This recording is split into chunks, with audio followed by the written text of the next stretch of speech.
archers currently the weakest troop type in Rise of Kingdoms? This is a question that I've been thinking about for the last couple of months, ever since, well, probably ever since we saw Ragnar Prime followed by King Arthur come into the game, two very powerful commanders, one for infantry and one for cavalry. And I started to see some comments from archer players on my videos saying, hey, it feels like archers are a little bit power crept. And then fast forward to just about a week and a half ago, Baichi was revealed with Tokugawa, and it seems like infantry are getting yet another pretty strong commander for the open field. At least if you guys missed my early test results for Baichi, check out the video over on the channel. But now that we've seen infantry and cavalry get some really nice commanders lately, have archers just been left in the dust? Well, the answer might surprise you. We're going to talk about that in this video, but first, what's going on, guys? Cheers. Now I'm going to share with you guys some very rough draft data in this video, but before I do, if you think archers need a buff or a super powerful commander right now in Rise of Kingdoms, drop a thumbs up on the video. Liking these videos is the best way to support the channel, and consider subbing if you haven't. Now, it wouldn't be an Omniarch video if we didn't jump over to the spreadsheets. Okay, here you can see a nice handful of some of the most relevant open field PvP commanders in the game right now. Now this is strictly archers, cavs, and infantry. I didn't include engineering, I didn't include leadership like Philip, for example, but really I just wanted to get a majority of the most commonly used open field PvP commanders, so that way we can see if there's any large difference in the amount of damage output from the active skill from these different commanders. Now this will look familiar to you if you've watched some of my more recent videos covering Baichi, or even a few months ago when I first covered Ragnar Prime. And just like in those videos, I want to remind you guys that this is all rough draft napkin math. Okay, this doesn't take into account the actual damage formula. It doesn't take into account troop capacity and the amount of troops in your army. It doesn't take into account base stats. This is literally like super rough draft. Okay, so please understand what we're actually looking at here. But what I wanted to attempt to do here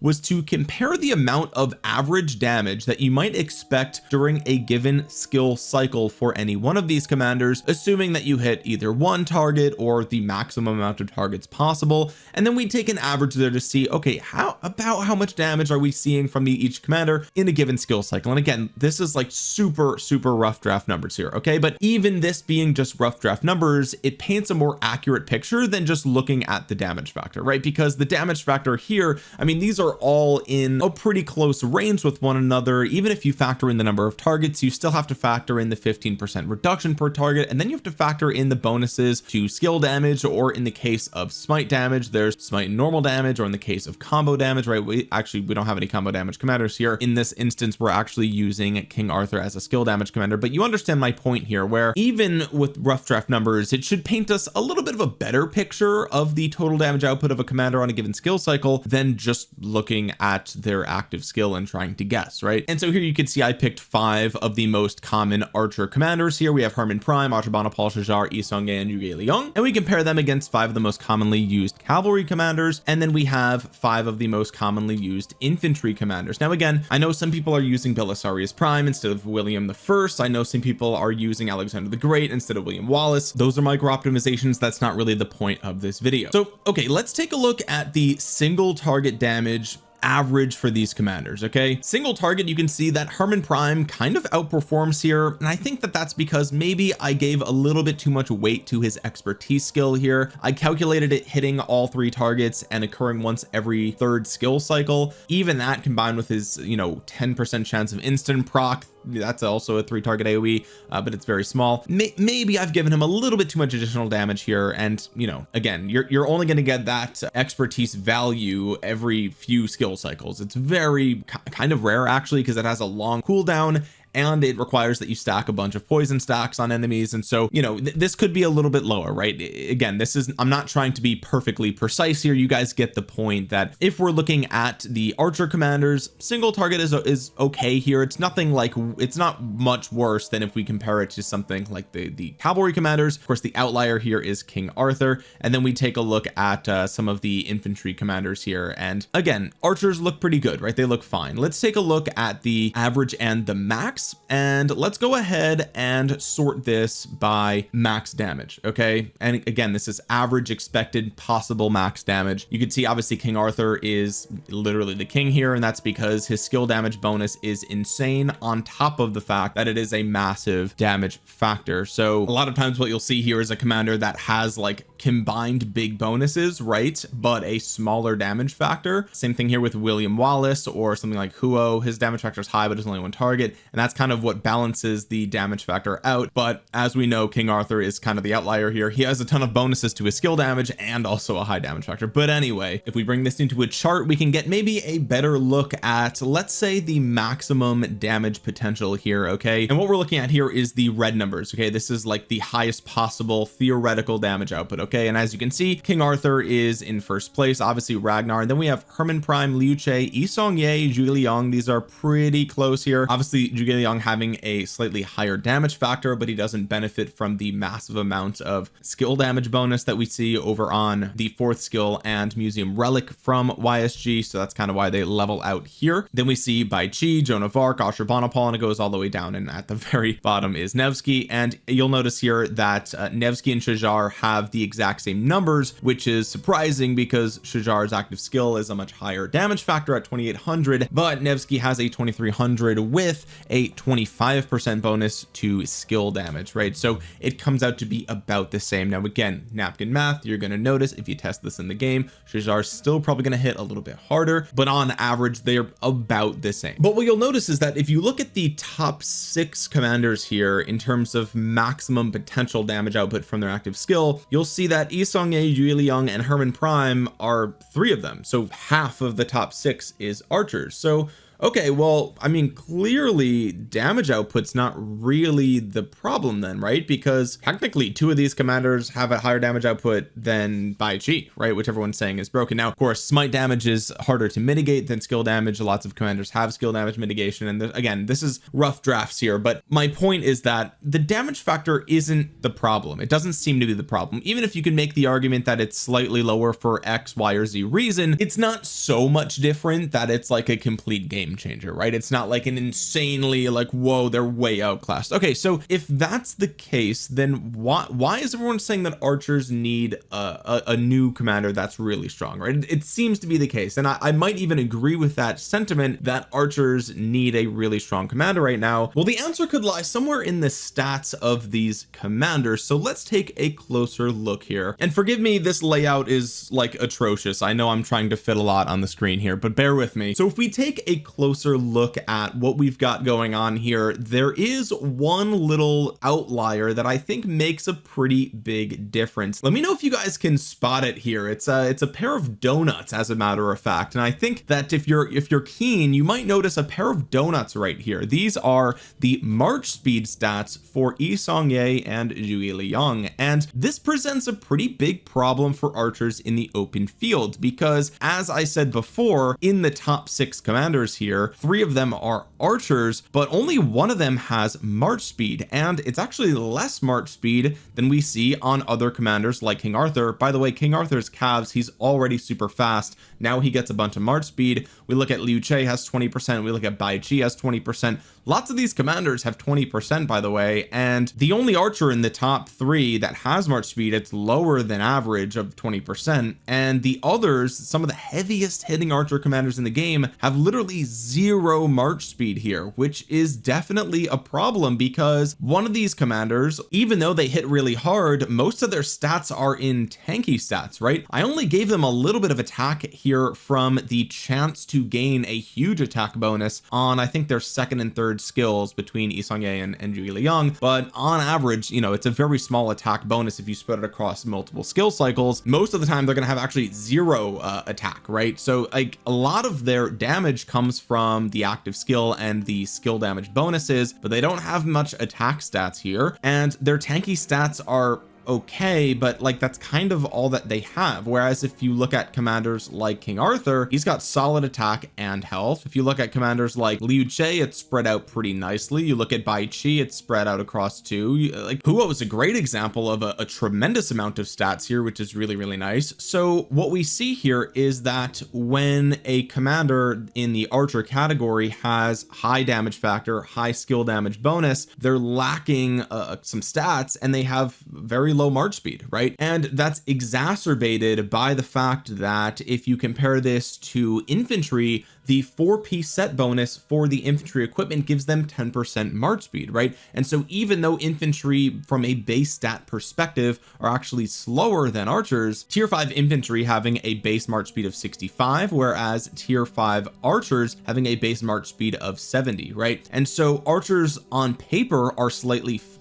faster, but when you actually, go into the open field and you notice that they don't get that 4-piece set bonus from the infantry set like we see here, right? This is what I'm talking about in case you guys don't know. Okay, it's the 10% march speed bonus, and some of their heaviest hitters in the open field don't have any march speed on their kit at all, right? And so when you really start to break it down, they actually march about as slow, if not slower, than the infantry units in the open field, right? And so when you combine that with the fact that historically archers have output the most amount of damage, right? Like, I mean, Yi Seong-Ye is one of the oldest commanders in the game. His damage output is insane, right? It's insane, and the fact that it's even still up on the board here is wild, right? Like, what are we talking about? So the community has learned over the years that if you target the archers in the open field, that's a good strategy, right? Because usually those are the heavy damage dealers. You want to get them out of here as soon as possible, and those archers can't run away, and a lot of times they're a little bit squishy. Right now, that's not necessarily the case with a commander pairing like Zhuge Liang Herman, right? But that suffers from slow march speed, right? And so we kind of have this interesting scenario where it's actually not even the damage factor that is screwing the archers at this point. It's really the march speed and the understanding from the community that targeting archers typically gets you good results, right? They can't really get away, and a lot of times they'll pop pretty quickly, at least compared to something like infantry, right? Now again, I want to reiterate that this is rough napkin math, okay? It's not perfect. We're not incorporating the damage formula, and if you look at commanders like Ragnar, you look at 2200, you look at commanders like Arthur 2800, you look at commanders like Liu Che, it's 2250. You don't see any numbers like that on any archer commanders, right? At least none of the AoE commanders. You have 2800 on Shajar, it's one target, right? And I think the devs did try to balance archers with commanders like Shajar, giving Shajar a really nice amount of tanky stats. They also gave her some nice march speed here, but the problem with Shajar is that as a single target damage commander, she just doesn't move the needle, right? I mean, you saw the graph that I just showed. Her damage output is pretty strongly capped. It's like not much you can do there, right? And you really benefit from having an AoE primary in the game right now. So while it's true that the numbers on these active skills are lower than some of the newer commanders from the other troop types, the archers do typically make up for it in the form of bonuses to skill damage or AoE damage, or in the case of Zhuge Liang, he has like a whole second AoE active skill on his 4th skill, which is wild, right? Same thing with Herman with the expertise. He also has this instant proc over here. Sorry, it's on his 4th skill. It's a 200 damage factor to 3 targets. So like, even though these numbers aren't on par with some of the latest commanders, they can still keep up from a damage perspective, right? And like, that shouldn't be that surprising, right? Like, that's why we target archers in the first place. It's because they've always historically output a lot of AoE damage, but right now the other troop types have caught up to or surpassed them in damage, but they are still relatively frail in some scenarios, and they're about as slow as infantry, right? And so I think that's where the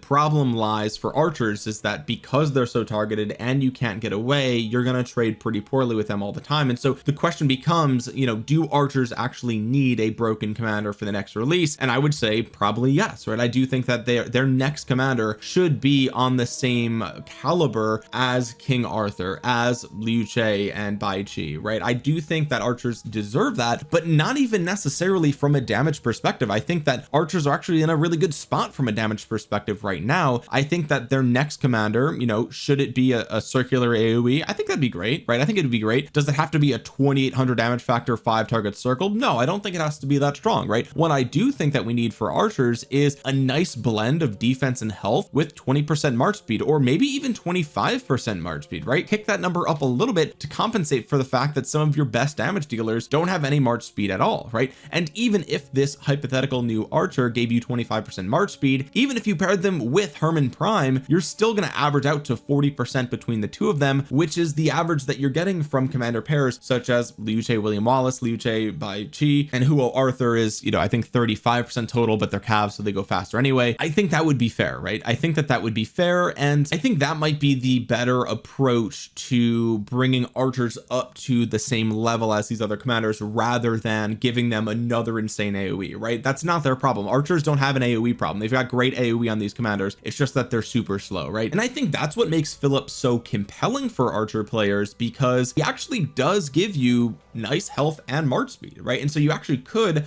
use Philip with Zhuge Liang, and you've already got a ton of archer health there and a little bit more March speed than the Zhuge Liang with Herman Prime. Now the downside to that is that you miss out on the double AoE, right? Like this active skill is actually not super good. You do have that instant proc, but you don't have any combo damage to really capitalize on that as much as you would, let's say, a Liu Che Alex or a Liu Che Philip, right? So it's not perfect, right? It's not the perfect pairing, and how could it be, right? It's a leadership commander, right? Like they're meant to be sort of a jack of all trades, and if you're good at everything, then you're great at nothing. Although I know that maybe that doesn't necessarily apply to Philip. I know some people really swear by Philip right now. My point is that if you had, for example, a commander like Shajar, who was a 2200 3-target fan shape or half circle shape AoE with the same stats as Philip, where it's 35% health, 20% March speed, all of a sudden you've got a serious contender to really help archers out in the open field. Additionally, and I think this is another really big point that we have to touch on here, and I mentioned this in my latest video, archers have been relying on skill damage for the entirety of the game, and their quote unquote gimmick was true damage, and that historically did not play out very well, right? I mean, really, people didn't love the idea that the true damage was based on mighty healing, and I think that that's fair. And open field fighting, mighty healing typically will,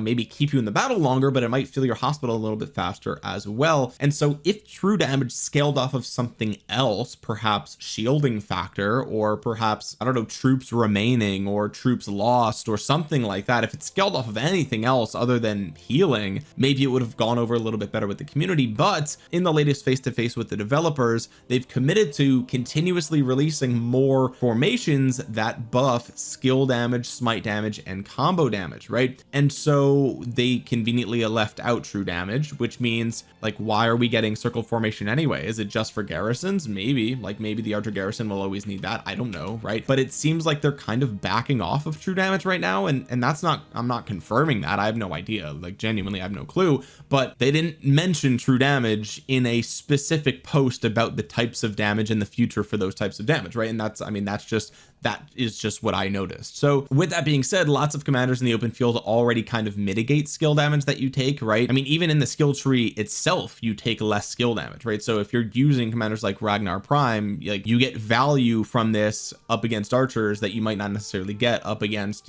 combo calves or smite damage infantry. So we'll have to wait and see what the future holds for the next archer release. I do agree that I think it's time that archers get something really nice. I think Herman Prime obviously came out at the very beginning of 2024, so that was, I mean, by the time we get the next archer, it will be over a year and a half since we got an archer that we care about. And so, yeah, I mean, not to say that Shajar is bad. I mean, she's hits maybe a little harder than Nevsky, right? It's not horrible. Like, she's good, and there's lots more on her kit that she's doing that Nevsky's not doing. But the point is, like, I think archers want an AoE Shajar is what I'm trying to say. And so hopefully they get something along those lines. I think that a lot of archer players feel like it's unplayable in the open field right now. They're targeted so often, they melt so quickly, they can't get their skill cycles off. They don't really have any instant proc besides Philip, right? I mean, I guess Herman Prime has some, but we'll have to wait and see. Guys, let me know in the comment section below, do you think archers need like an insanely powerful commander for the open field for the next release, or do you think that they're in a pretty good spot right now? Let me know in the comment section below, and while you're down there, drop a thumbs up on the video. It helps out the channel a ton. You guys have no idea how important it is to engage with videos on YouTube these days. Quick second to drop a thumbs up really helps out the channel. I genuinely mean that. Subscribe if you're new here if you haven't already. And with that being said, guys, thank you so much for watching. This has been Omniarch. I will talk to you guys again soon. Peace.